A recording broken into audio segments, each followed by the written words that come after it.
मैं doctor Sanjay Kumar Singh, assistant professor, department of commerce, Ghatshila college, Ghatshila. हम लोग अभी डिसीजन मेकिंग की चर्चा कर रहे हैं। आज हम लोग डिसीजन मेकिंग टेक्निक्स या मेथड्स, इसकी चर्चा करेंगे कि व्हाट आर द टेक्निक्स और मेथड्स ऑफ डिसीजन मेकिंग। निर्णयन डिसीजन मेकिंग प्रबंध का प्राथमिक एवं सर्वाधिक महत्वपूर्ण कार्य।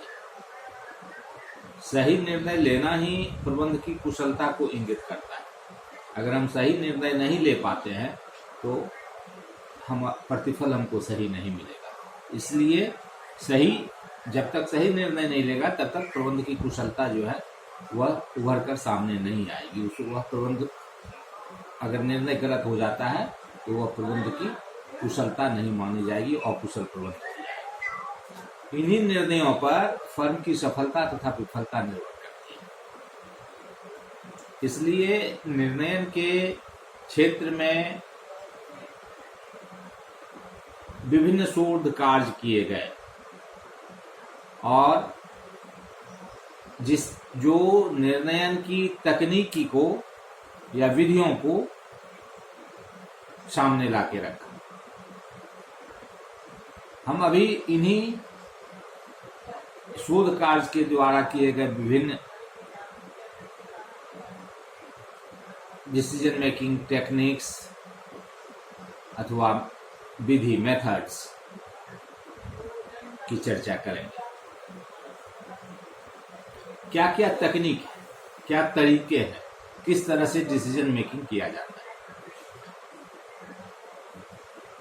पहला, स्वयं के अनुभव पर पुनर्विचार,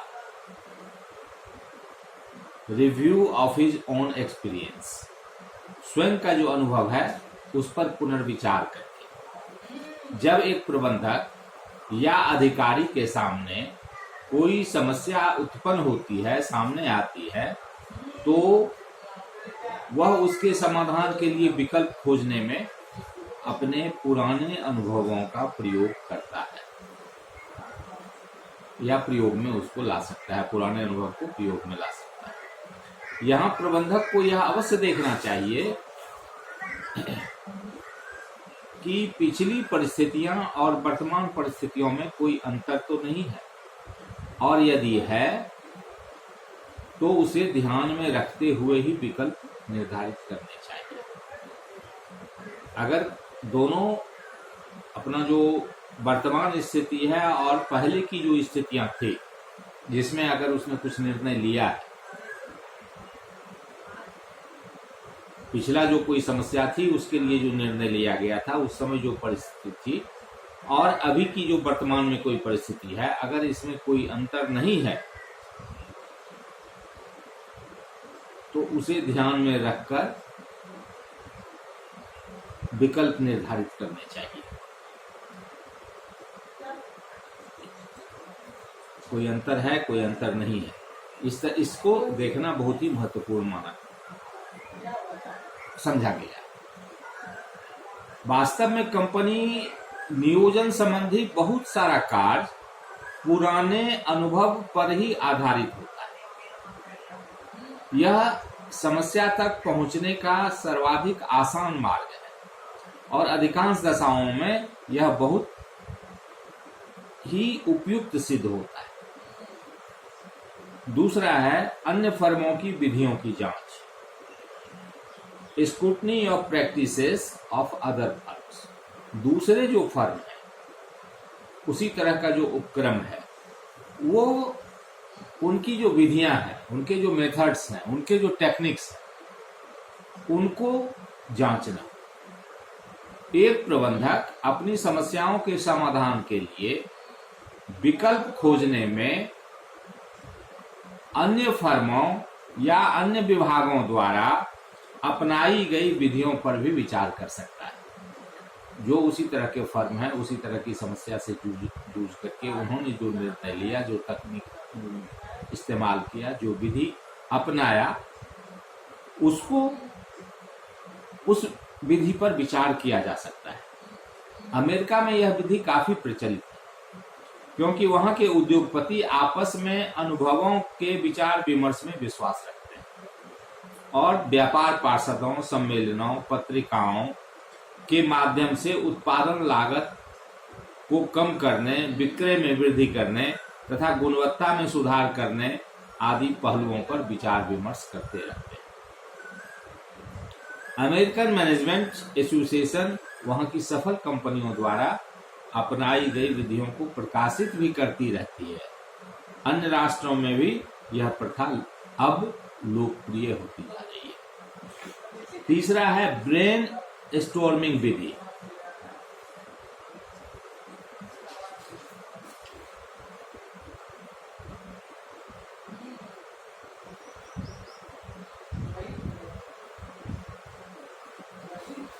पिछले चर्चा में जब हम लोग डिसीजन मेकिंग प्रोसेस की चर्चा कर रहे थे, तो उसमें भी हमने विकल्प को खोजने के ढंग के रूप में ब्रेन स्टॉर्मिंग विधि की चर्चा की। एलेक्स एफ ऑसबोर्न द्वारा प्रतिपादित एक विद्वान थे, एलेक्स एफ ऑसबोर्न।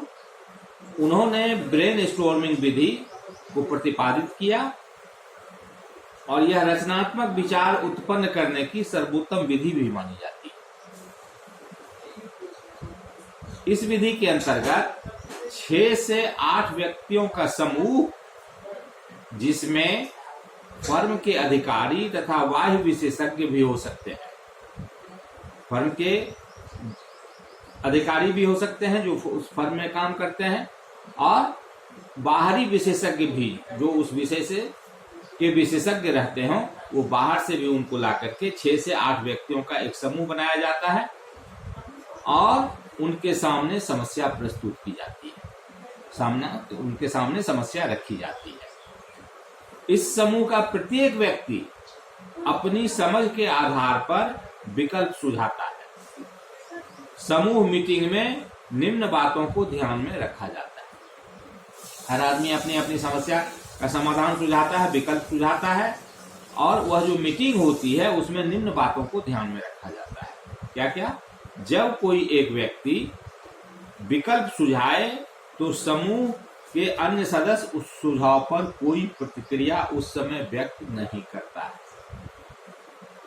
जब कोई एक व्यक्ति अपना कोई विकल्प वह सुझा रहा है, उस समूह में मौजूद जितने भी दूसरे व्यक्ति हैं, वह उस समय उस सुझाव पर कोई प्रतिक्रिया व्यक्त नहीं कर सकता है, नहीं करता है।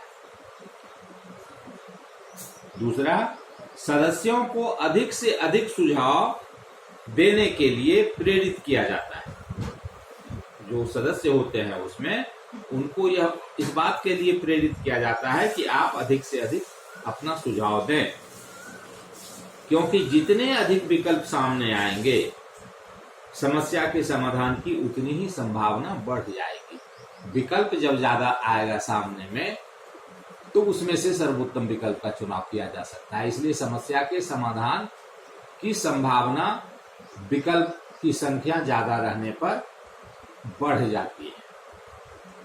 तीसरा है, समूह सदस्य अपने अपने विकल्प प्रस्तुत करने के बाद एक दूसरे के विकल्पों में संशोधन करने तथा 2 या अधिक विकल्पों को एक ही विकल्प के रूप में जोड़ देने की प्रक्रिया अपनाते हैं। जब विकल्प रखे जा चुके होते हैं, तब जो है वह समूह का सदस्य अपने अपने विकल्प के रूप, अपने अपने विकल्प जो उन्होंने प्रस्तुत किए हैं उसमें संशोधन करने का तथा 2 या अधिक विकल्पों को, अगर एक ही तरह का विकल्प है, एक से ज्यादा विकल्प, तो सबको क्लब कर देने का, एक जगह कर देने का, एक विकल्प के रूप में जोड़ देने की प्रक्रिया अपनाते हैं। जब पहला व्यक्ति कोई विकल्प रखा, उसके बाद दूसरा रखा, तीसरा रखा, इस तरह से जो है 6 या 8 जितने व्यक्तियों का समूह है, उन्होंने सबों ने विकल्प रखा, तो उससे कुछ नई बात सामने आती है। तो जो पहला आदमी विकल्प रखा है, उसको अगर अपने विकल्प में कुछ संशोधन करना है, तो यह संशोधन करने की प्रक्रिया अपनाई जाती है। इसके साथ ही साथ कि अगर एक से ज्यादा विकल्प एक ही जैसा है तो उन विकल्पों को एक साथ जोड़ दिया जाता है, जिससे नंबर ऑफ विकल्प जो है, विकल्पों की जो वो संख्या बहुत ज्यादा हो रही है, उसको हम ये करके कि कितने तरह का विकल्प हुआ। एक ही तरह का विकल्प अगर 4 आदमी ने दिया है, उस चारों को अगर हम जोड़ देंगे तो एक वह विकल्प होता है। तो इस तरह से जो एक तरह का विकल्प है उसको एक जगह जोड़ने की प्रक्रिया को अपनाया जाता है। ब्रेन स्टॉर्मिंग सत्र लगभग आधे घंटे से 1 घंटे का चलता है और इस विधि में 50 से 150 तक विकल्प प्रस्तुत किए जा सकते हैं। इस विधि को यद्यपि इन विकल्पों में अधिकांश अव्यवहारिक पाए जाते हैं, तथापि इनमें से कुछ विकल्प ऐसे भी होते हैं जिन पर गंभीरता पूर्वक विचार करने की आवश्यकता होती है। अब चौथा टेक्निक्स है सांकेतिक समूहीकरण विधि, नॉमिनल ग्रुपिंग मेथड। महत्वपूर्ण समस्याओं के समाधान के विकल्प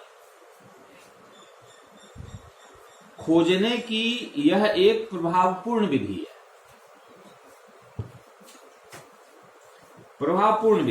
चूंकि इस विधि में समूह के सदस्यों के मध्य आपसी मौखिक विचार विमर्श प्रस्तुत बहुत कम होता है।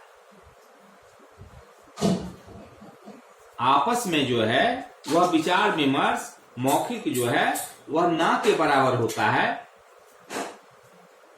इस विधि को सांकेतिक समूहीकरण का नाम दिया गया।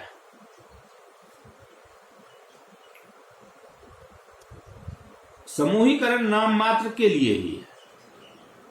इस विधि में निम्न कदम उठाए जाते हैं। स्टेप्स जो है इसमें क्या क्या उठाए जाते हैं वो इस प्रकार है। पहला, 7 से 10 व्यक्ति जो भिन्न भिन्न प्रकार की योग्यताओं तथा प्रशिक्षण वाले हों समूहबद्ध किए जाते हैं। अलग अलग एबिलिटी वाले, योग्यता वाले तथा प्रशिक्षण वाले, ट्रेंड जो होते हैं, वैसे लोगों को समूहबद्ध किया जाता है, जिसमें 7 से 10 व्यक्ति होते हैं। 7 से 10 व्यक्तियों का एक समूह बनाया जाता है। प्रत्येक सदस्य को चुपचाप अकेले बैठकर प्रस्तुत समस्या के विकल्प कागज पर लिखने को कहा जाता है। प्रत्येक सदस्य को वह चुपचाप बैठा रहेगा और अकेले बैठकर जो समस्या दी गई है उस समस्या के विकल्प को वह कागज पर लिखने के लिए उसको कहा जाता है। वह बैठ करके लिखता है और फिर उसके बाद लगभग 10 या 15 मिनट बाद इन सदस्यों को बारी बारी से विचार प्रस्तुत करने के लिए कहा जाता है। अपना अपना क्या विचार है उनका, यह विचार रखने के लिए उनको बारी बारी से कहा जाता है। इन विचारों को सामने लगे किसी ब्लैक बोर्ड या चार्ट पर इस प्रकार लिखा जाता है कि वे सभी सदस्यों की आंखों के सामने रहे। सब जो अपना अपना विचार प्रस्तुत किया उस समस्या पर, जो उसके अपने विचार हैं, विकल्प हैं, वह बारी बारी से प्रस्तुत करता है और उन विचारों को एक ब्लैक बोर्ड वहां पे रखा होता है या चार्ट होता है, उस पर जो है इस प्रकार लिख दिया जाता है कि वो सारे सदस्य उसको देख सके। फिर उसके बाद समूह के सदस्य खुले रूप में विचारों का आदान प्रदान करते हैं। इसके बाद उनके बीच में जो है सो अपने अपने विचारों का आदान प्रदान खुले रूप में होता है और विकल्पों का मूल्यांकन करते हैं तथा विकल्पों में संशोधन भी कर सकते हैं। ये जो उनके बीच में विचारों का खुला आदान प्रदान होता है, उस बीच में वह विकल्पों का मूल्यांकन भी करते हैं। इस विचारों के आदान प्रदान में, इस तरह के डिस्कशन में वह विकल्प का मूल्यांकन भी करते जाते हैं और विकल्प में संशोधन भी करते जाते हैं। जो विकल्प आए हैं उसमें कोई अगर संशोधन की आवश्यकता है वह संशोधन भी उसमें करते जाते हैं। फिर उसके बाद अंत में प्रत्येक सदस्य लिखित विकल्पों को महत्व के अनुसार क्रम प्रदान करता है, रैंक प्रदान करता है। यह कार्य गुप्त मतदान द्वारा किया जाता है। वो जो सदस्य हैं वो प्रत्येक सदस्य लिखित विकल्पों को महत्व के अनुसार 1 2 3 4 5 6 इस तरह से वह उसको क्रम प्रदान करते हैं और यह कार्य गुप्त मतदान द्वारा किया जाता है। विकल्पों का जो अंत में जो है सो प्रत्येक सदस्य क्या करता है, वह जो लिखित विकल्प है उसके महत्व के अनुसार सभी सदस्य अपने अलग अलग कागज पे उसको अपने अपने तरह से रैंकिंग प्रदान करते हैं, क्रम प्रदान करते हैं। जो कौन ज्यादा महत्वपूर्ण है, कौन कम महत्वपूर्ण है, इस तरह से उसका रैंकिंग करते हैं। सभी सदस्य अलग अलग वह करेंगे और यह कार्य गुप्त मतदान द्वारा किया जाता है। यह अलग अलग होता है और गुप्त होता है। जिस विकल्प को सर्वाधिक मत प्राप्त होते हैं वही विकल्प चुना जाता है और अंत में देखा जाता है कि विकल्प नंबर 3 इसको सभी लोगों ने सबसे ज्यादा रैंक दिया है, सबसे ज्यादा मार्क्स दिया है, तो उस विकल्प को चुन लिया जाता है। यह सांकेतिक समूहकरण विधि विकल्प खोजने की सर्वोत्तम विधि मानी जाती है क्योंकि इसमें सामूहिक विचार विमर्श में आने वाले अवरोधों को न्यूनतम कर दिया जाता है। जब हम विचार विमर्श करते हैं, सामूहिक रूप से विचार विमर्श होता है, तो इसमें जो अवरोध आने की संभावना होती है उसको हम लोग न्यूनतम कर देते हैं तथा प्रत्येक सदस्य अपने मस्तिष्क से विकल्प खोजने को बाध्य होता है, सोचने के लिए वह बाध्य होता है। जबकि ब्रेन स्टॉर्मिंग विधि में वह दूसरे सदस्यों द्वारा प्रस्तुत किए गए विकल्पों में ही थोड़ा संशोधन करके काम चलाता है। ये आगे अब 5वां परिमाणात्मक तकनीकी, क्वांटिटेटिव टेक्निक्स।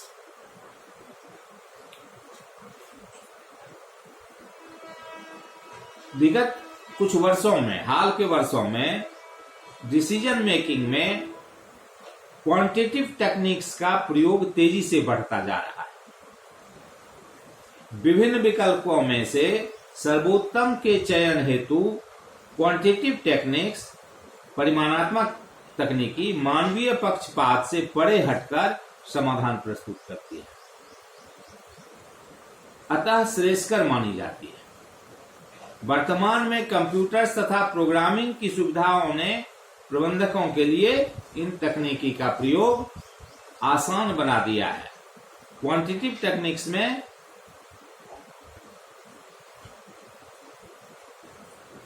क्योंकि कंप्यूटर का प्रोग्रामिंग की सुविधा बनी रहती है जिससे इस तकनीक का प्रयोग कर वह किसी निर्णय पर आ सकते हैं। इसमें मानवीय पक्षपात नहीं होता है क्योंकि यह कंप्यूटर के द्वारा सेट प्रोग्रामिंग के द्वारा तय किया जाता है, इसलिए इसमें कोई आदमी पक्षपात नहीं कर सकता है, इसकी संभावना न के बराबर होती है। परिमाणात्मक तकनीक में निम्न प्रमुख है। पहला, ऑपरेशंस रिसर्च। यह बहुत कुछ कंप्यूटर एप्लीकेशन पर निर्भर करती है। इसमें कंप्यूटर प्रोग्राम तथा गणित का प्रमुख रूप से प्रयोग किया जाता है।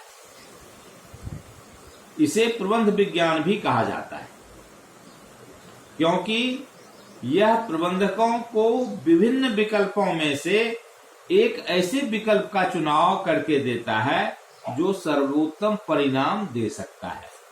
इसमें सांख्यिकी, तंत्र प्रणाली, गणित, अर्थशास्त्री, इंजीनियर्स आदि का भी सहयोग लिया जाता है। ऑपरेशन रिसर्च जो है इसके अंतर्गत कंप्यूटर एप्लीकेशन पर निर्भर करता है। कंप्यूटर प्रोग्राम तथा गणित का प्रमुख रूप से इसमें प्रयोग किया जाता है। जो प्रोग्रामिंग कंप्यूटर में होता है और जो मैथमेटिक्स है उसका प्रमुख रूप से इसमें प्रयोग किया जाता है। प्रबंधकों को विभिन्न विकल्पों में से एक, यह जो प्रोग्रामिंग किया हुआ रहता है, यह प्रबंधकों को विभिन्न विकल्पों में से एक ऐसे विकल्प का चुनाव करके देता है, वह अपने कैलकुलेशन के आधार पर वह इस तरह से, जो कि मानवीय स्तर पर संभव नहीं होता है, उसमें देरी लगने की संभावना होती है, उधर ध्यान नहीं जा सकता है, इसलिए यह जो है कंप्यूटर एप्लीकेशन जो है यह ऐसे विकल्प का चुनाव करके देता है जो सर्वोत्तम परिणाम दे सकता है। इसके अंतर्गत दूसरा आता है संभाव्यता सिद्धांत, प्रोबेबिलिटी थ्योरी। जोखिम तथा अनिश्चितता की दशा में संभाव्यता, प्रोबेबिलिटी सिद्धांत का प्रयोग किया जाता है। जहां पर कि जोखिम, डिसीजन मेकिंग में हमेशा जोखिम और अनसर्टेनिटी है, अनिश्चितता है, तो ऐसी दशा में यह जो प्रोबेबिलिटी थ्योरी है इसका प्रयोग किया जाता है। यह सिद्धांत यह बताता है कि किसी घटना के घटित होने के अवसर पर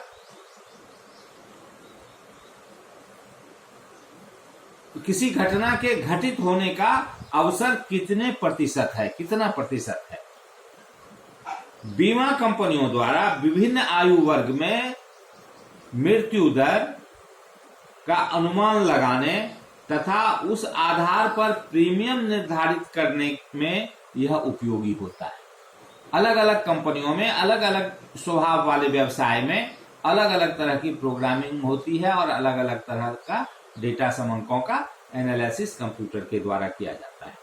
तो जिसमें ये बीमा कंपनी का एक उदाहरण है कि इसमें जो है कोई बीमा कंपनी जो इंश्योरेंस करती है, बीमा करती है, तो उसको उसका निर्णय क्या होगा, कितना उसका प्रीमियम रखा जाए, कितने बीमा, किस उम्र के लोगों के लिए कितना प्रीमियम हो, इन सब बातों को करने के लिए वह जो है विभिन्न आयु वर्ग में मृत्यु दर का अनुमान लगाती है तथा उस आधार पर प्रीमियम निर्धारित करने में उपयोगी होते हैं। इसका एनालिसिस करने में, इस डिसीजन पर पहुंचने में यह जो क्वांटिटेटिव टेक्निक्स का प्रोबेबिलिटी सिद्धांत है यह बहुत ही सहायक सिद्ध होता है।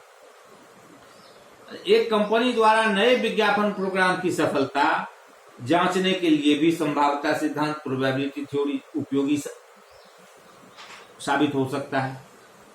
तीसरा है लीनियर प्रोग्रामिंग, रेखीय प्रोग्रामिंग। रेखीय प्रोग्रामिंग निर्णय की सर्वाधिक लोकप्रिय विधि है, विशेषकर कंपनी संसाधनों का आदर्श आवंटन करने हेतु। ये संसाधन रोकर, कच्चा माल, इक्विपमेंट, भवन, मानव शक्ति, इन्वेंट्री इत्यादि हैं। तो लीनियर प्रोग्रामिंग का सर्वसामान्य प्रयोग सीमित कच्चे माल, कारखाना स्पेस तथा श्रमिकों का विभिन्न प्रकार के माल के निर्माण में बंटन हेतु किया जाता है। इससे सर्वाधिक लाभ प्राप्त करने वाले उत्पाद मिश्रण के संबंध में निर्णय लिया जा सकता है। आगे है निर्णयन ट्री, डिसीजन ट्री। निर्णयन ट्री का प्रयोग मुख्य रूप से ऐसे जटिल निर्णयों हेतु किया जाता है, ऐसे जटिल निर्णय, कठिन निर्णय के लिए किया जाता है जिनमें एक समय अंतराल में कई घटनाएं घटित हो सकती हैं। एक समय अंतराल में कई घटना घटित हो सकती है। इसमें प्रबंधकों का निर्णित विकल्प, संभाव्यता का अनुमान, उसके जो प्रबंधक द्वारा जो निर्णय लिए गए हैं विभिन्न विकल्प, उन विकल्पों में संभाव्यता का अनुमान लगाकर, प्रोबेबिलिटी का अनुमान लगाकर निर्णयन की ट्री की रचना की जाती है और प्रत्येक विकल्प निर्णय के फलस्वरूप प्राप्त हो सकने वाले प्रतिफल का पूर्वानुमान प्रस्तुत करती है। छठा पॉइंट है प्रबंध सूचना प्रणाली, मैनेजमेंट इंफॉर्मेशन सिस्टम। प्रबंध सूचना प्रणाली से आशय ऐसे प्रणाली से है जो प्रबंधकों को सही समय पर सही सूचना पूर्ण रूप से उपलब्ध कराकर निर्णय लेने में मदद करती है।